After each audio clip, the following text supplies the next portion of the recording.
A woman today can choose virtually any career she wants, from architect to astronaut. The traditional role of wife and mother is no longer our only option. Does this mean we now have equality? Not quite. Everywhere in the world, we still earn less than men. We still face a glass ceiling that keeps us from reaching the top of the ladder. And we still work harder than men if we're also raising a family and running a household. And if that isn't work, what is? What will it take to give women equal opportunity, equal pay, and above all, the chance to have a family and a career without bearing an unequal share of the work?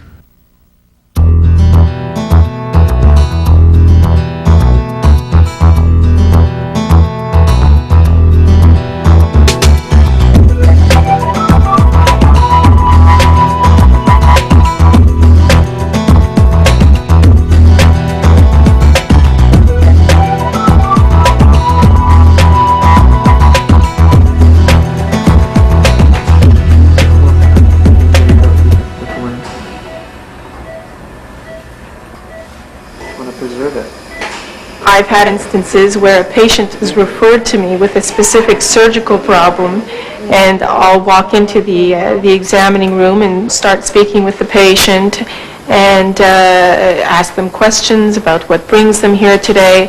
And the patient will turn around and say to me, "Where's Dr. Cost?" And I'll say, "Well, I'm Dr. Cost." And they say, "Oh, you're Dr. Cost. I was expecting a man." And sometimes I just let it slide. And on occasion I've said, "Well, why were you expecting a man?" And they'll just say, "Well, most surgeons seem to be men." Dr. Karen Cost is one of the 5% of North American surgeons who are women. She operates at 2 Montreal hospitals, Good morning. teaches and conducts research. How are you doing? When do I go home? There are a number of people that said, "Is this really what you want to do? Do you really think that you can have a family and be a surgeon?" And I think that's really more what worried me than the ability to go through the program. Traditionally, to be a physician, you have to show that, you're fairly tough and energetic and you can withstand the rigors of training. And particularly to be a surgeon, you have to show that this is your priority, that nothing else is going to interfere with your training. You're going to work whatever hours are demanded of you and basically not complain about it. At 37, she is now an accomplished surgeon at the peak of her career. She lives in an affluent neighborhood of Montreal, is married, and has a 5-year-old son, Daniel. Her role as a mother has a marked impact on her situation as a doctor. My income is lower, definitely, than that of most of my male colleagues, including my husband, who's also a surgeon. And I think that's by choice. I'm constantly trying to balance the time that I spend at home with my son, with my husband, with the time that I spend at work. And I do work full-time, but I perhaps don't see the same volume of patients that others see. And this has an effect on my income as well as certain teaching responsibilities,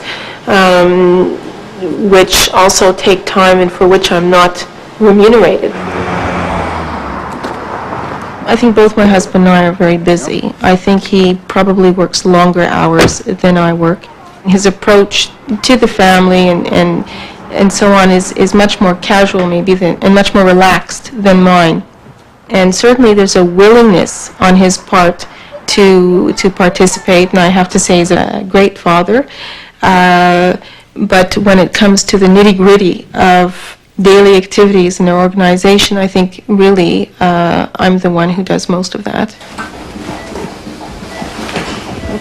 Karen Cost had to plan her first child carefully. Any time away from work meant patients would go to another doctor. So she worked until the day she gave birth and scheduled her first operation for 5 weeks after her son was born.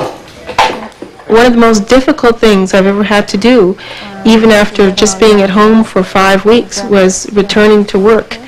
That first day was incredibly painful, and I felt like I was simply not being the mother that I should be. I felt like I was abandoning my child, even though I was only stepping out of the house for 6 or 7 or 8 hours. I felt that I was abandoning him, leaving him in somebody else's hands, and how could I possibly do this? Faced with this pressure, some women choose to abandon their careers.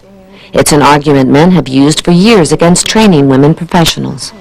But more and more women are now choosing to take on both challenges. I think I am contributing to society, and ultimately it comes down to what's important to my contribution to society or to medicine versus my home life and my role as a mother.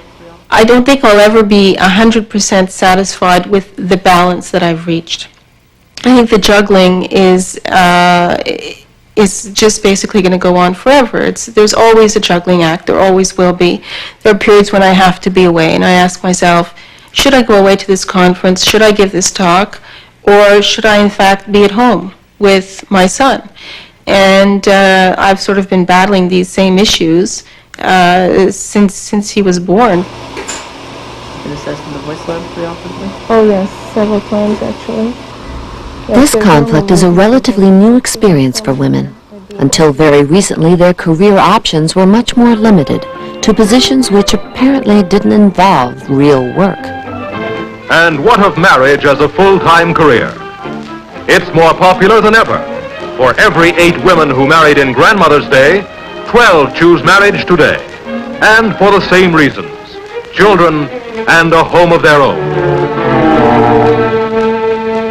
Kathy, a young middle-class North American housewife, spends her days preparing food, setting the table, serving meals, clearing food and dishes from the table, washing dishes, dressing and diapering her children, disciplining children, taking the children to daycare or to school, disposing of garbage, dusting, gathering clothes for the washing, doing the laundry, going to the gas station and the supermarket, repairing household items, ironing, keeping an eye on or playing with the children, making beds, paying bills, caring for pets and plants, putting away toys and books and clothes, sewing or mending or knitting, talking with door-to-door salespeople, answering the telephone, vacuuming, sweeping and washing floors, cutting the grass, weeding and shoveling snow, cleaning the bathroom and the kitchen, and putting her children to bed.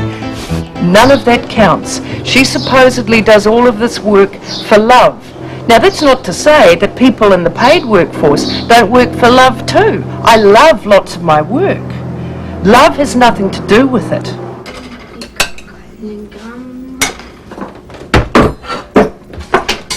Joanne D'Amour of Montreal dreamed of a traditional role as wife and mother. The dream was short-lived. At 33, she now has someone to share her life and help her raise her son. But when her son was born, her husband left her, and for 11 years she was the sole support of the family. She took on the double shift, mother by day, waitress by night.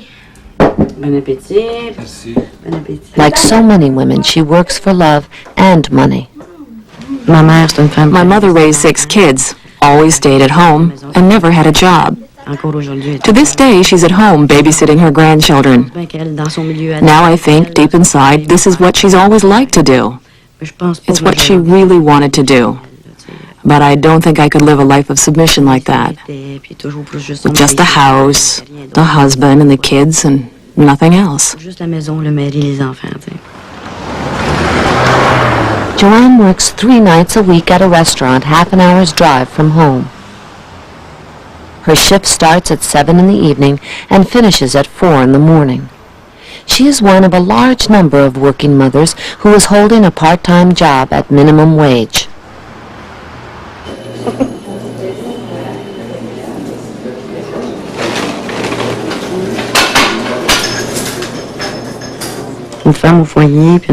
Whether it's at home or at work, a woman's job is pretty well the same. There's always someone who needs her, someone she has to take care of, to serve. She's always giving to somebody like she does at home.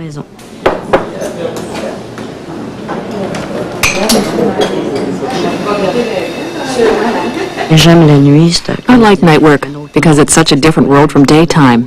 People aren't the same, they're not stressed out.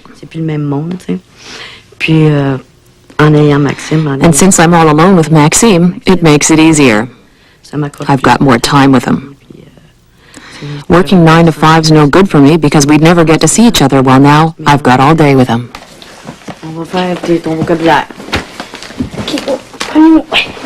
T'es prête? Tu veux tes étudier avant? Non, attends, je vais m'installer là. OK, vas-y. Increasingly, the working woman is also a single parent.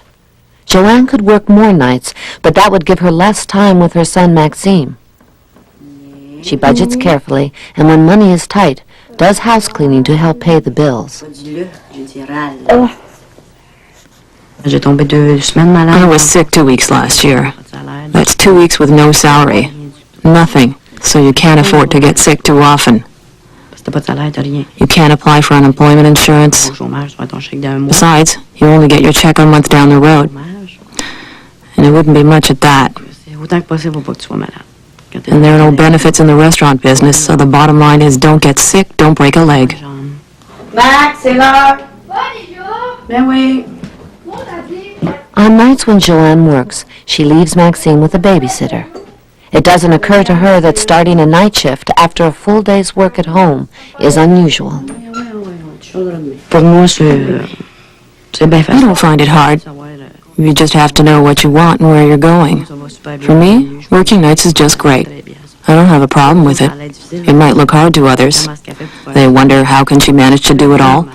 But for me, it's normal. For me, I say it's more normal to work nights than to work days. Nuit encore.